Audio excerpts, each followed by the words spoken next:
and I'm supposedly on the FBI list. Who knows why, but I'm not very happy with you. You blew off your sentencing date. You never called your lawyer. And I'm going to decide at that time whether to let you out on Tuesday or give you the balance of 93 days in jail. So you might want to work on your attitude a little bit. All right, guys. Today we've got a rude Karen and a sovereign citizen going head-to-head with a no-nonsense judge. She skipped her sentencing court date, and now that she's in custody, it's time to face the consequences. Will she finally own up to her actions, or just dig herself into a deeper hole? Let's dive in and watch this judge put her in her place for being disrespectful and ignoring the court. A bench warrant arraignment in the matter of People versus Amanda Marion Jewell. Is that you? yes, it is. I'm Judge Middleton. I'm here at the courthouse. Mr. Middleton. Your attorney. I'm here today. What's that? I'm kind of curious why I'm here today. I was pretty sure I served my sentence out. You never showed up for the 2022. sentence. I was pretty sure I was released to, and I served my entire sentence for the entire in 2022. That might have been in front of Judge Stutzman, but Nope, in it this was in front of case, you. It was in file front of you. 212545. You were the judge in the case. All right. Well, in this case, you're charged with illegal entry. Here, correct? Yes. And the matter was set for sentencing I thought I'd already served my sentence. on August 31st. I thought that's when I got out. 2022. I was here for like 60 days. Let's go through the history of this.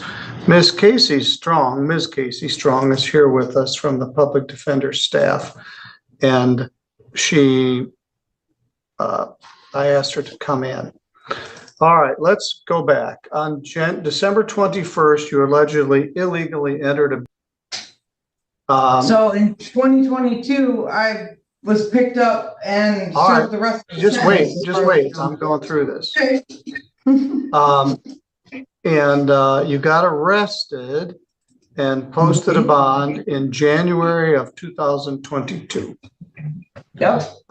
Attorney Timothy George was appointed to represent you, but he had a conflict, and the attorney then became Rhonda Ives.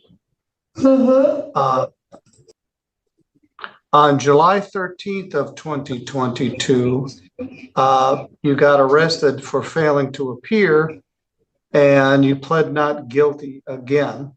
So I set the matter for an attorney pretrial for August 5th of 2022. You pled guilty to the charge on August 5th. So you trespassed on the house that Jamison Norman owned and allegedly trashed the place. You were in jail for 25 days. I gave you a PR bond and set the matter for sentencing for September 12th, which you promptly never appeared again whatsoever. So your bluster this morning is wasted. You were in jail for 25 days. You entered a plea. I let you out of jail, and you never showed up for the sentence. You never got sentenced. I never got any notice to appear. Yes. The classic excuse. You never told me to show up. To sentencing. Really? Did we forget to send the memo? Or did showing up just seem like too much effort? According to the Bureau of Justice Statistics, nearly 30% of people who skip court end up with extra charges, and that can tack on 1 to 2 years to their sentence. Even worse, studies show about 70% of those who miss sentencing get hit with harsher penalties, mostly because they think they can outrun the system. Spoiler, they can't, so yeah, skipping court? Definitely not the power move she thought it was. And now she's about to learn why you never disrespect a judge to their face. Judges have the power to throw down contempt charges, and with how she's been acting, don't expect this one to hold back. Let's watch it all go down. I told you in the courtroom. I may have even given you something. I told you the matter was set for sentencing on September 12th of 2022. I asked for victim input and a police report. Miss Norman was watching this house for her grandmother and contended that you or others trashed the place. So I set the matter for sentencing. I let you out of jail, and you paid me back by never showing up again. I don't remember ever getting a notice to appear after. I told you in the courtroom what the day was to be here. I physically did not have a sheet that said I needed to return to the court. Well, we sent it, which is the address that you gave me in the courtroom.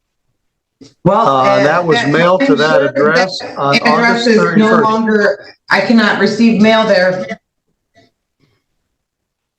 The house has been condemned. So on that day, your lawyer tried to call you several times, had no contact with you since you got out of jail, and the complainant was present and ready to give information about your case. Well, the complainant was in the parking lot when I left the jail that day and threatened my life. All right. Norma is her name? No. Her name is Jameson. The woman that was watching the residence was in the parking lot that day when I left and threatened my life. Okay. So anyway, you never called your lawyer.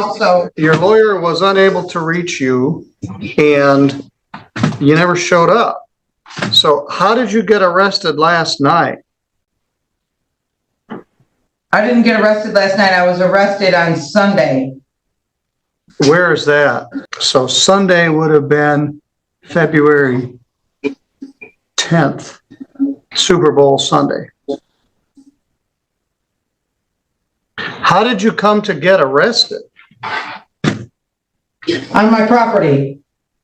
Did they arrest you for something else, or did they just find there was this warrant? They arrested me for something else. This popped up when I was going to be let out. All right. What was the charge in Kalamazoo? A false charge of controlled substance, dangerous drugs. And I'm supposedly on the FBI list. Who knows why, but... If there's one thing sovereign citizens all seem to have in common, it's a total disconnect from reality.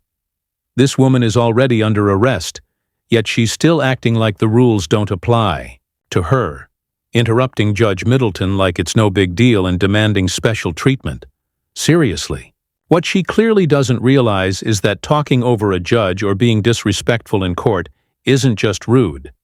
It's contempt of court, and that can land you even more time behind bars. At this point, it honestly feels like she's begging.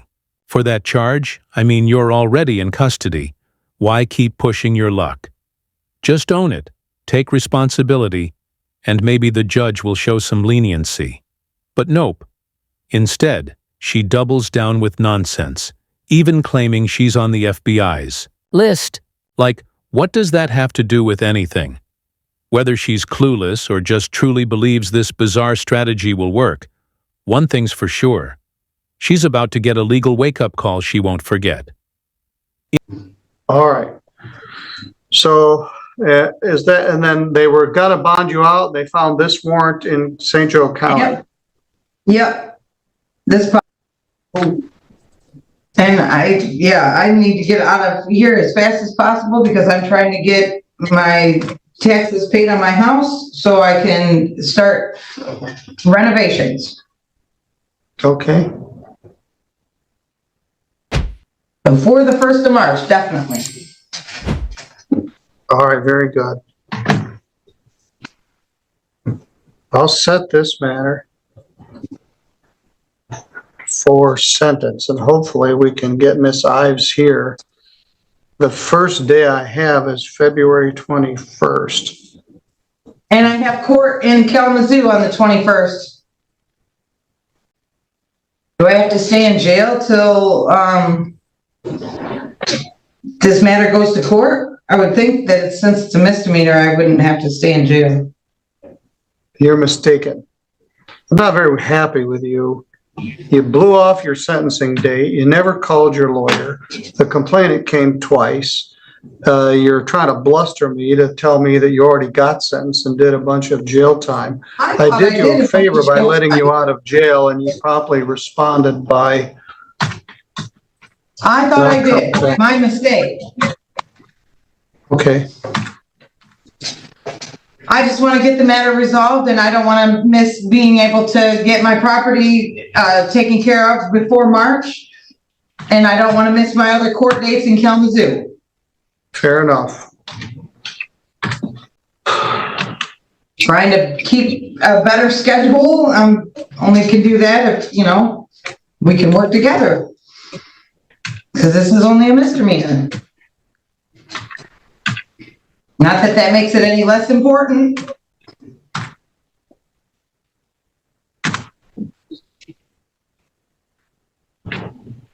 There we go. Your lawyer is set to be here next Tuesday. Have to be here till February Tuesday? 20th. Yes. Really? I also need to give notice to the complaining witness.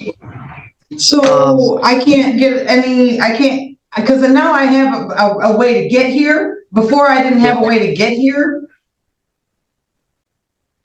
Yes. I don't understand why I couldn't be released. If I do have a way to get here, I know I have a way to get here. Before I did not. Well, you do now, because you have no bond. I'm going to deal with you on Tuesday, and I'm going to decide at that time whether to let you out on Tuesday or give you the balance of 93 days in jail. So you might want to work on your attitude a little bit. I'll have your lawyer, Rhonda Ives, here at that time. We'll have the complainant here.